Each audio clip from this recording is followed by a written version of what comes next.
नमस्कार, मैं वंदना अग्रवाल और आप देख रहे हैं रेट इंडिया प्लस। मौजूद हूँ इस वक्त मैं ओम विहार में और हमारे साथ बातचीत के लिए आज बने हुए हैं महेश अवाना जी, जो कि पूर्व पार्षद एवं डिप्टी चेयरमैन मध्य क्षेत्र से हैं।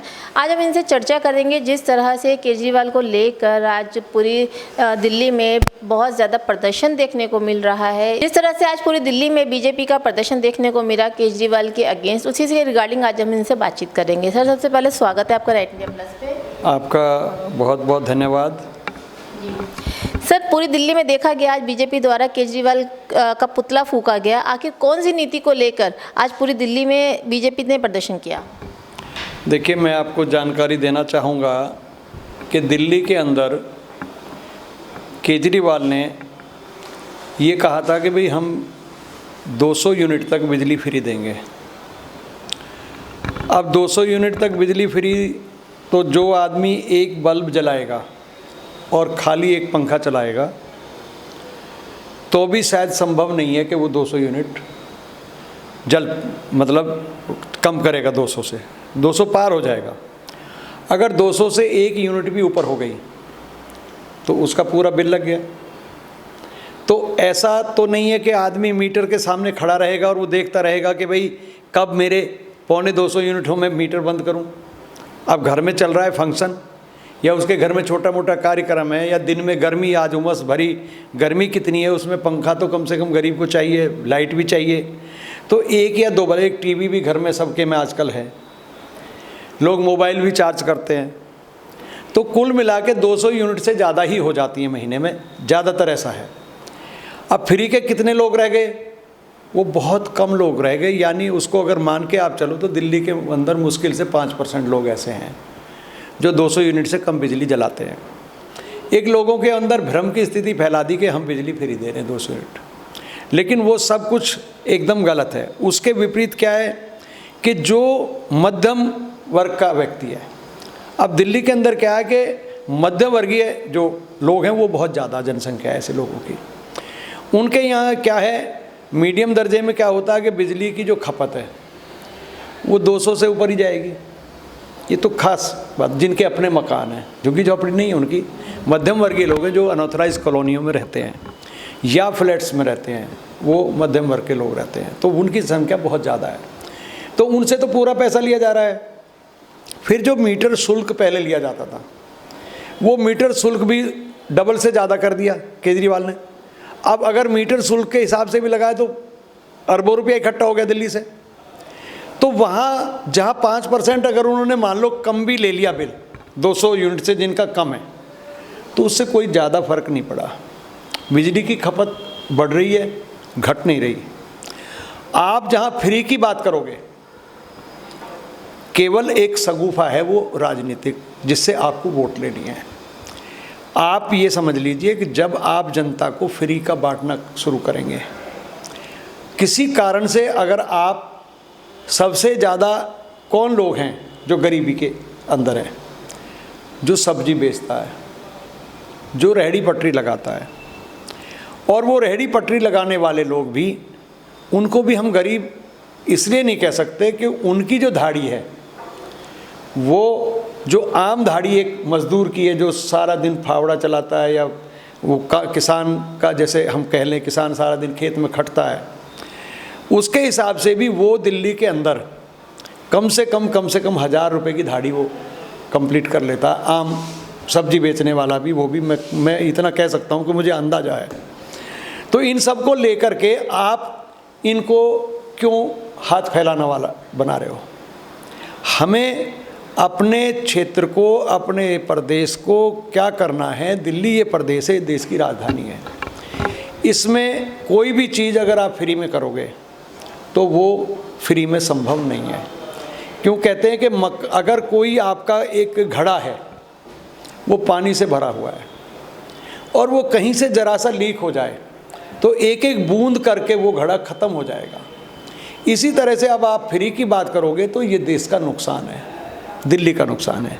तो इसलिए आप रीजनेबल रेट लें बिजली के, जो जायज़ हैं वो लें, जो मीटर शुल्क है उसको कम करें। मीटर शुल्क क्यों लें? मीटर शुल्क ले लिया, एक बार मीटर लग गया, आपने मीटर शुल्क इतना ले लिया, हर बार मीटर शुल्क लग के आता है बिल के साथ, आपने देखा होगा।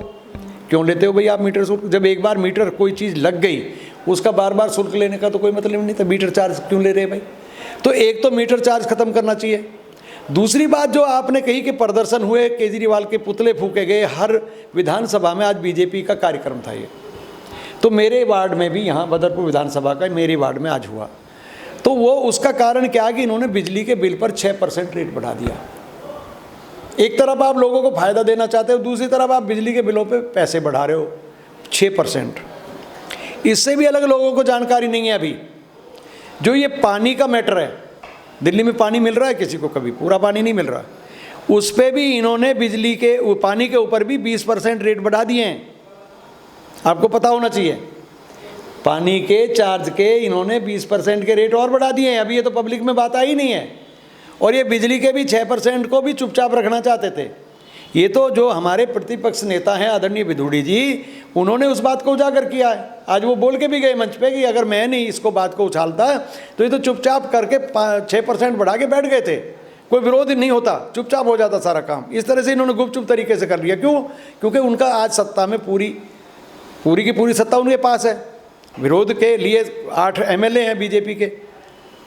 जब थोड़ा सा कमज़ोर होती है सरकार, जब किसी फैसले को लेने में फिर भी सोचती है, लेकिन ये एकदम कोई भी फैसला ले लेते हैं। 6% इसका ले लिया, 20% पानी का ले लिया, उधर आप फ्री की बात करें, उधर लोगों की कमर तोड़ रहे हैं। अब ये बताइए कि जो मध्यम वर्गीय व्यक्ति है, कोई भी व्यक्ति है जो कम से कम 2-2.5 लाख से ऊपर कमाता है, और आम बात है 2-2.5 लाख रुपये से ऊपर आदमी कमाई लेता है साल में, उसको क्या है, उसको हर महीने तो GST देनी पड़ रही है, हर महीने उसको टैक्स देना पड़ रहा है। ऊपर से आप बिजली के बिल भी बढ़ा रहे हो, पानी के बिल भी बढ़ा रहे हो। अब जो हम टैक्स देते हैं उस टैक्स को आप यूज़ कहाँ करते हो? वो टैक्स कहाँ है?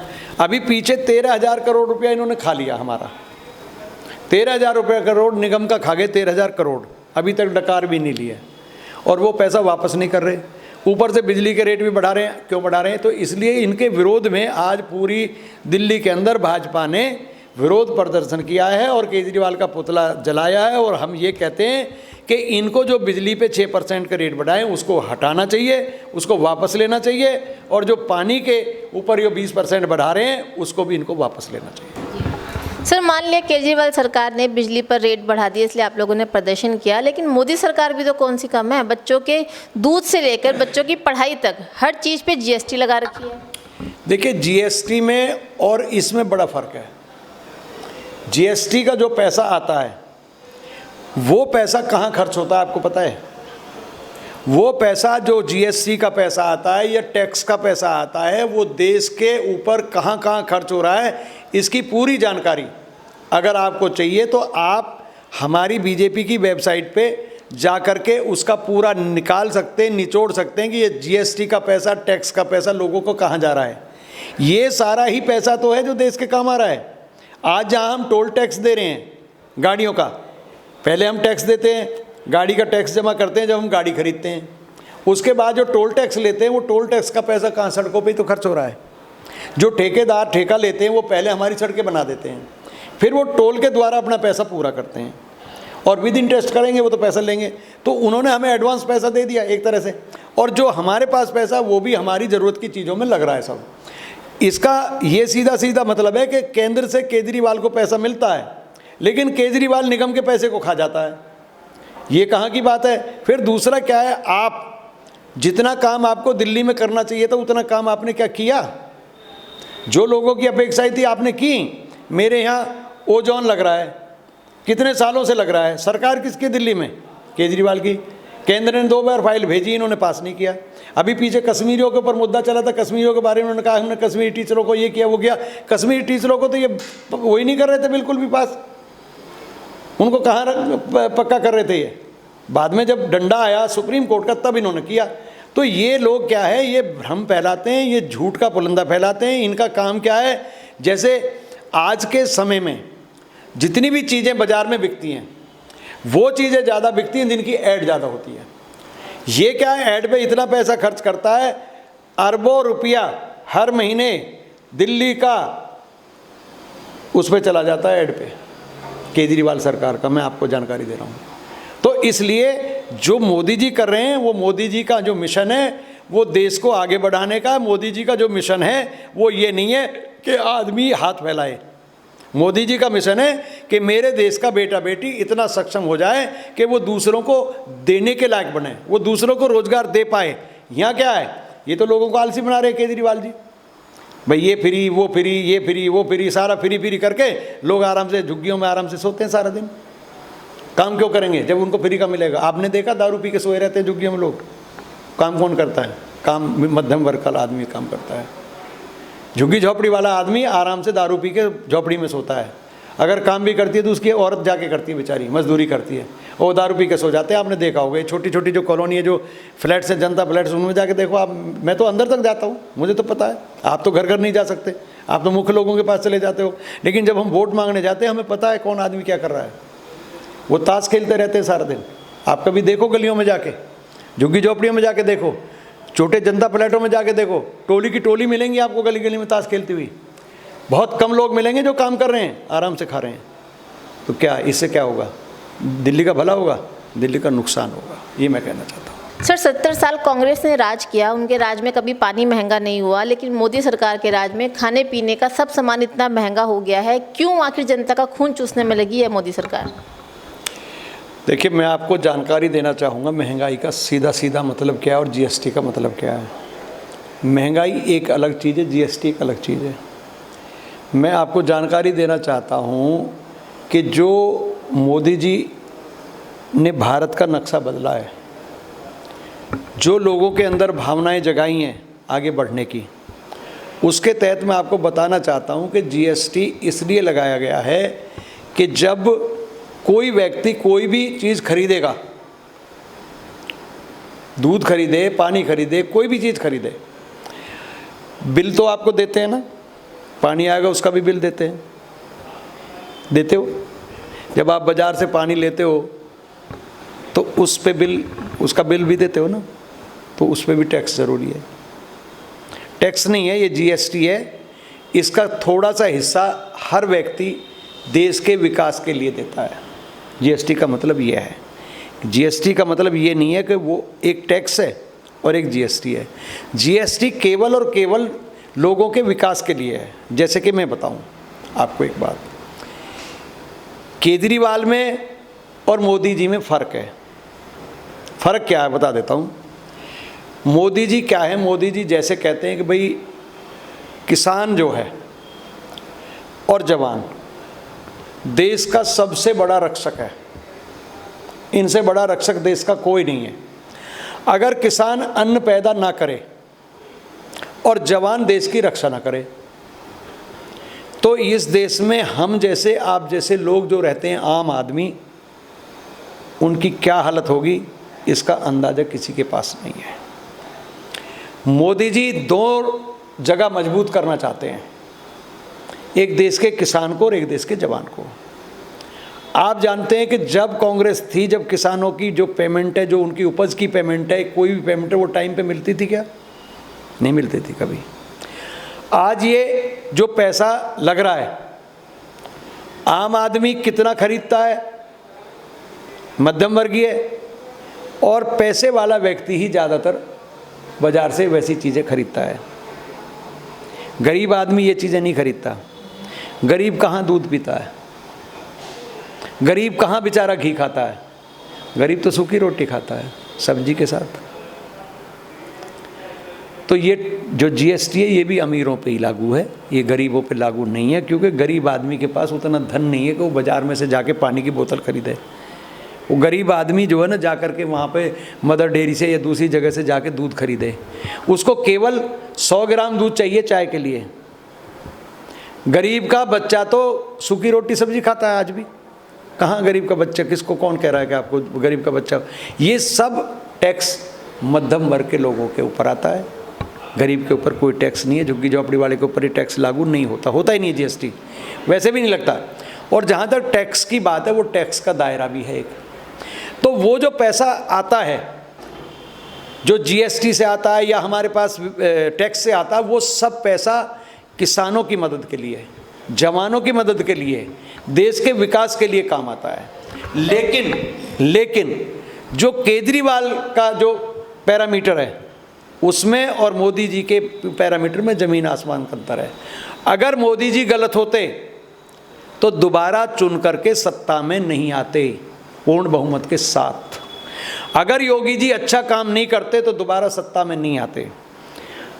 कई लोगों के बयान मैंने सुने हैं, आपने सुने कि नहीं सुने, मैंने कई लोगों के बयान सुने हैं। कई बार आता है, वो कहते हैं जी पेट्रोल महंगा हो गया, डीजल महंगा हो गया। वो कहते हैं डीजल या पेट्रोल महंगा हो गया, हो जाने दो, लेकिन मोदी को लाएंगे, योगी को लाएंगे। ऐसी विचारधारा क्यों है? उनको पता है कि इनके हाथों में ही देश सुरक्षित है। अगर ये टैक्स भी ले रहे हैं और जीएसटी भी ले रहे हैं मोदी जी, तो ये पैसा इधर उधर नहीं जाएगा, ये सीधा आज किसानों के खाते में पैसा तुरंत जाता है, सीधा डिजिटल वर्किंग के थ्रू सीधा जाता है। पहले कांग्रेस के टाइम में क्या था, किसानों को तो पैसा ही नहीं पहुंचता था, लोग ही बीच में चट कर जाते थे, जो दूसरे प्रदेश के लोग होते थे वो चट कर जाते थे। तो ऊपर से कहते थे ना, राजीव गांधी का बयान था ये तो सीधा सीधा, कि अगर हम ऊपर से 5 रुपये भेजते हैं तो वहां जाकर के लोगों को 50 पैसे मिलते हैं, यानी 4.5 रुपया तो बीच में खा गए लोग। आज क्या है, एक बटन क्लिक होता है मोदी जी के राज में और किसानों के खाते में पहुंच जाता है। पहले कितने किसानों के खाते थे? आज जो जवान है हमारा, उस जवान को कितनी सुविधाएं हैं। आप देखो बॉर्डर तक कितने हाईवे बन रहे हैं, हर बॉर्डर तक जाने की सुविधा आज। कभी हमारे देश में कोई हमला कर दे, चाइना कर दे, पाकिस्तान कर दे, हमारी सेना तुरंत पहुंच जाएगी। आज वो जो हाईवे बना रहे हैं, किसी भी हाईवे पर आप एरोप्लेन, आप उसका प्लेन उतार दो, फाइटर प्लेन उतार दो, बड़े प्लेन उतार दो, तुरंत सामग्री पहुंचने के साधन बन रहे हैं। पैसा वहाँ लग रहा है, ये पैसा कहीं बर्बाद नहीं हो रहा है, ये कहीं किसी के घर में नहीं जा रहा। ये जैसे केजरीवाल के जो है ना, लोग पैसे को डकार रहे हैं, खा रहे हैं किसी ना किसी बहाने से। मोदी का पैसा बिल्कुल सीधी लाइन पर सीधी जगह खर्च हो रहा है। आपको मैं ये बिल्कुल विश्वास के साथ कह सकता हूँ कि मोदी पर लोग भरोसा इसलिए कर रहे हैं। और आपको अभी से मैं कह देता हूँ, अभी तो 2.5 साल, अभी तो टाइम है 2024 में, अभी तो 22 है ना, 2 साल बाकी है ना। 2 साल के बाद मैं आपको लिख के दे रहा हूँ, मोदी जी आएंगे 24 में फिर दोबारा।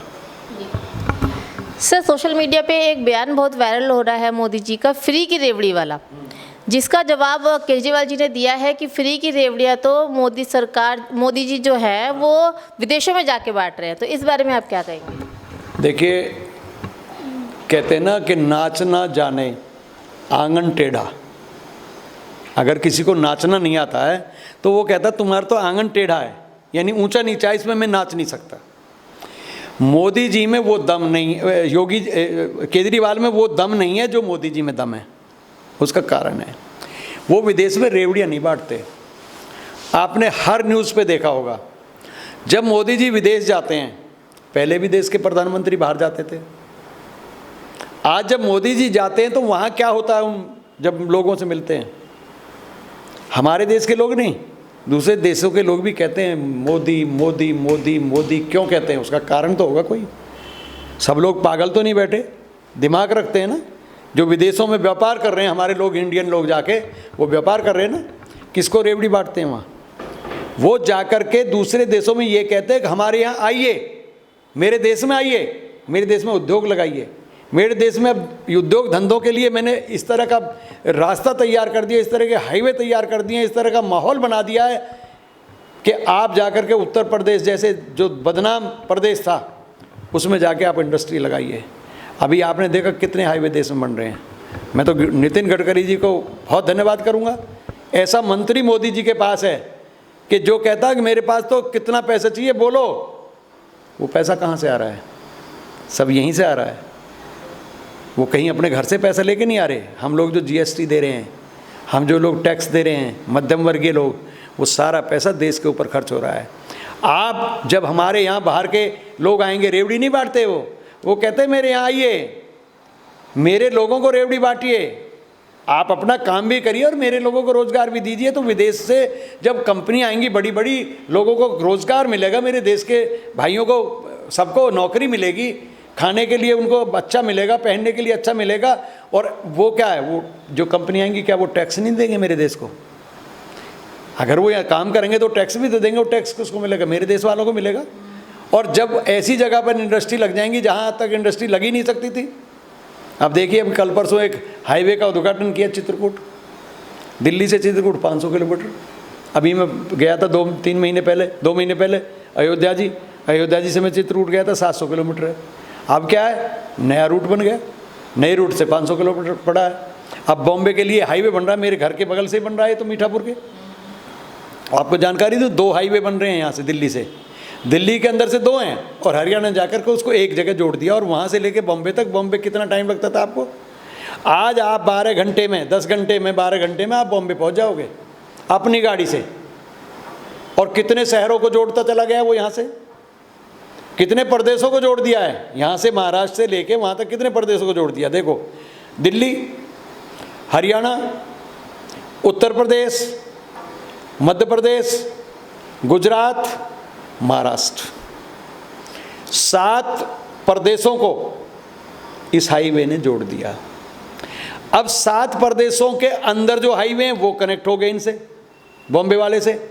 बॉम्बे क्या है? सबसे बड़ा बिजनेस पॉइंट है बॉम्बे, बंदरगाह हमारे वहाँ है ज़्यादातर, या साउथ में है। तो जब पूरा यहाँ से लेके कश्मीर से कन्याकुमारी तक मोदी जी ने हाईवे से जोड़ दिया सबको, तो वो जब हाईवे बन गए और वो छोटे राज्य के हाईवे से मिल गए, राष्ट्रीय राजमार्ग जो है प्रदेश के राजमार्गों से मिल गए, तो तरक्की संभव है कि नहीं? उसके लिए पैसा कहाँ से आ रहा है? आप देखिए ना, हर जगह का नक्शा बदल रहा है। मैं केवल दिल्ली ऐसा राज्य है जिसके अंदर पेरिस बनाने की बात कही थी कि हम दिल्ली को पेरिस बना देंगे, लंदन बना देंगे, केजरीवाल जी ने। कितने साल हो गए अब? आप हिसाब लगा लो कितना पेरिस लंदन बना। दिल्ली में आज भी मेरे बगल में कूड़ा सड़ रहा है, मेरे बगल में 10 एकड़ ज़मीन पड़ी है जो, उसमें कूड़ा सड़ रहा है, और उसी के केजरीवाल के लोगों ने स्टे ले लिया उस पर।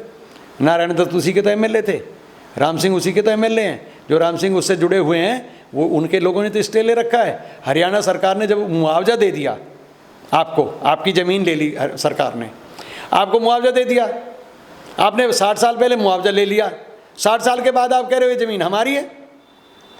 मैं तो उस जज को भी कहूँगा कि वो जज किसने बना दिया जिसने स्टे दे दिया ऐसी ज़मीन पर, सरकारी ज़मीन पर आप स्टे क्यों दे रहे हो भाई?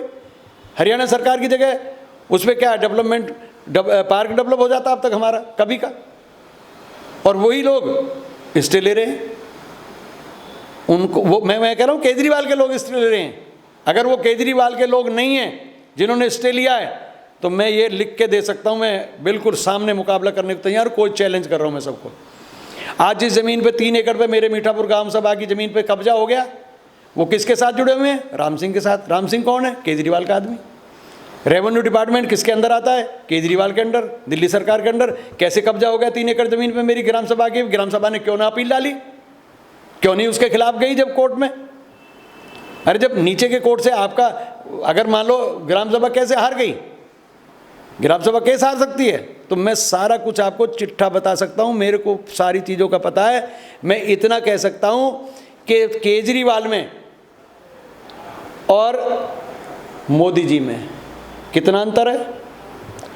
कम से कम ज़मीन से और आसमान के 100 चक्कर लगाओ ना, 101वें चक्कर जब लगेगा तब जाके पता लगेगी मोदी क्या है। सर, आपने मोदी जी के बारे में इतना कुछ बताया, इतनी तारीफ़ें करी, इतनी उनकी तरक्कियों के बारे में बताया, तो आप ये भी बता दीजिए कि जो हमारा रुपया गिर रहा है उसका कारण क्या है? उसका सबसे बड़ा कारण है, रुपया गिर नहीं रहा, अब रुपये में सुधार हुआ है। अभी आप आंकड़े देखिए 2-3 दिन पहले जाके, रुपये में सुधार हुआ है पहले से। अभी तक रुपया क्यों गिर रहा था, उसका कारण मैं बता देता हूँ आपको। हमारा जो ग्रोथ रेट है वो कम क्यों हुआ कि 2 साल हमारे कोरोना में निकले, और मेरे देश की बात नहीं है ये, पूरे ऑल वर्ल्ड में ये मामला हुआ। उसकी वजह से हर बिजनेस में कमजोरी आई, हर बिजनेसमैन कमज़ोर हुआ, सारा ऑल वर्ल्ड ठप हो गया था एक तरह से। और दूसरी बात ये, यूक्रेन का और रूस का आज की डेट में युद्ध चल रहा है। कितने महीने हो गए उस युद्ध को चलते चलते? हम कच्चा तेल कहाँ से खरीद रहे हैं बताइए? हमारा रसिया से तो आता है तेल सबसे ज़्यादा, लगभग 50% तेल हम रसिया से खरीदते हैं। जब यूक्रेन का और उसका युद्ध चल रहा है तो वो हमारे लिए महंगा हो गया। अभी आपको एक चीज़ का पता है कि अमेरिका ने रूस के साथ हमारी जो हम खरीदारी करते थे हथियारों की, अपने सैनिकों की मजबूती के लिए उस पर रोक लगाई हुई थी ना, रोक खुल गई ना। मोदी जी का नाम मैं नहीं कह रहा, मोदी जी के अगर आप उस पे जाओ, वेबसाइट पे खोलो कि मोदी जी कौन से नंबर पे आते हैं पूरे विश्व में, ये बताइए आप। मोदी जी को इसलिए मैं मोदी जी की मैं तारीफ नहीं कर रहा, पूरा वर्ल्ड मोदी जी की तारीफ करता है। जिस देश में भी मोदी जी जाते हैं वो मोदी मोदी होती है। आपने पीछे देखा होगा, एक क्लिप आपने देखी होगी समाचारों के माध्यम से कि मोदी जी किसी और दूसरे देश के राष्ट्रपति से या प्रधानमंत्री से बात कर रहे हैं और बाइडेन जी उनके पीछे पीछे उनसे हाथ मिलाने के लिए आ रहे हैं। वही अमेरिका है ना जो मोदी जी को वो नहीं देता था वीज़ा जाने के लिए, आज मोदी जी के पीछे पीछे आ रहा है ना। अमेरिका का प्रधानमंत्री क्यों आ रहा है? तो मोदी जी की तारीफ मैं ऐसे ही नहीं कर रहा। मोदी जी ने हर दिशा में अच्छे कदम बढ़ाए, अच्छे कार्य किए, और जब तक कोई व्यक्ति अच्छे कार्य करता है तो उसकी सब लोग तारीफ करते हैं, मैं ही नहीं पूरी दुनिया उनकी तारीफ कर रही है। इस वीडियो को लाइक करें, हमारे चैनल को सब्सक्राइब कर बेल आइकन जरूर प्रेस करें हमारी न्यू वीडियो